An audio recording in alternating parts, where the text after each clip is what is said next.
Alright, you've probably heard of PUBG. This game has sort of come out of nowhere and smashed all manner of industry records. Well, now it's finally come to mobile. The same giant, sprawling open world in your hands. It's on both Android and iOS, and I'll leave both links down below. So the question is, does it suck?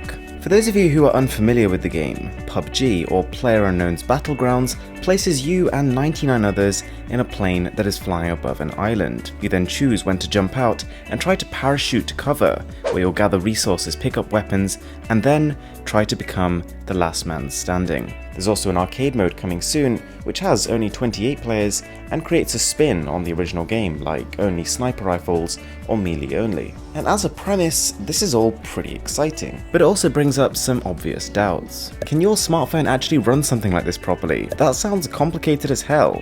3.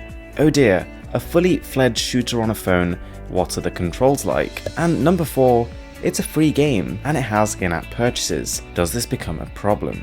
To address the elephant in the room, yes, your phone almost definitely can play the game. I pulled up my Moto G5, an entry-level phone from over a year ago, and even that could play. But game graphics are always a two-sided coin, and an equally interesting question is, how good can it look? So there are a few different graphics options here. The lowest scales things back big time, medium looks a lot better, and high is going to be what you'll use on most recent flagship phones. And on this setting, the first time you land, you'll likely be taken aback. The game looks amazing. It's powered by Unreal Engine, so you've got high resolution textures all the way around, well animated characters, and vast draw distances, meaning you can see halfway across the map if you wanted to. Now, this is important for the way the game works, as you'll often need to spot enemies from far away, but it also means it has a very genuine open world feel to it. There is also support for dynamic lighting and shadows.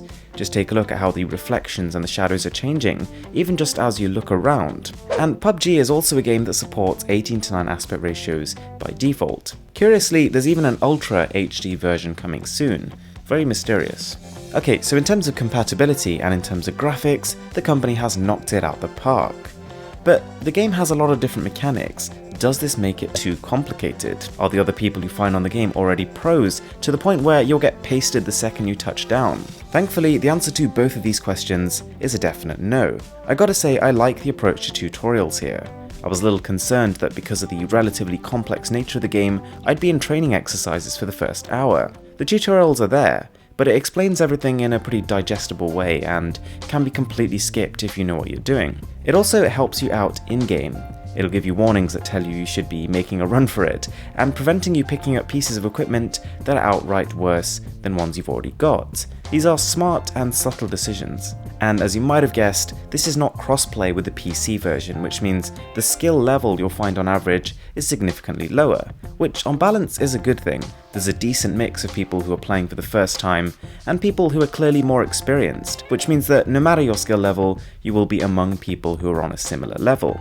But just don't expect to win a game on your first go. Having said that, I'd count myself as a pretty average player in these kinds of games and was regularly killing 5 others before I was taken down. Speaking of death though, when you do die, allies have a window of time to help you, but more often than not, they just don't. Whether or not it's because the game doesn't do a good job of alerting them, or they just don't feel like it, it can be frustrating, watching them walk straight past you in your time of need, but nonetheless, when you do die, it feels like your fault.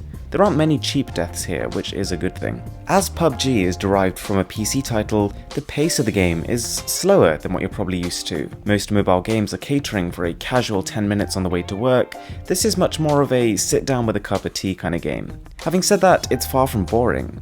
Whilst there might be 5 whole minutes between any 2 firefights, there is a lot to think about between them.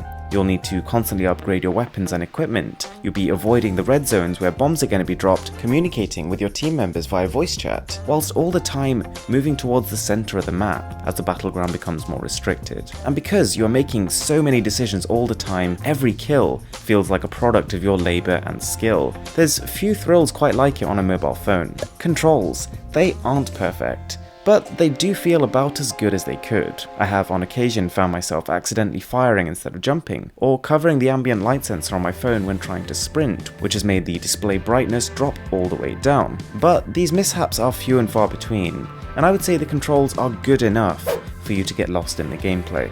That's all you can really ask for on a touchscreen. And as for our last concern of the in-app purchases, a lot of people's primary concern, I was pretty relieved when it came to it. Don't get me wrong, they are there alright, but there's almost nothing you can buy with in-game currency or real that actually gives you a leg up in battle. The game offers visual upgrades that are enticing for sure, but every victory or defeat still feels fair, and that is a balance that is quite hard to crack with this kind of revenue structure. Alright, so in conclusion, PUBG on mobile is a bit of a surprise hit. Considering how buggy the initial PC release was, I was not expecting a mobile version that runs this flawlessly. The gorgeous vistas you're fighting, the popping of guns in the distance, and the thrill of hearing a nearby door slam open, knowing that there is now somebody else in the same building, these all add up to a realistic battle experience, and you can quite quickly understand how it has taken the world by storm. Now, the official social media pages of PUBG, the Facebook and the Twitter, they do sometimes announce these updates ahead of time, so I'm going to leave those in the description below as well. Alright guys, that is PUBG on mobile. I've dropped the link in the description below, and feel free to add me, my username is on screen now. With that being said, my name is Aaron, this is Mr. Who's the Boss, and I'll catch you guys next time.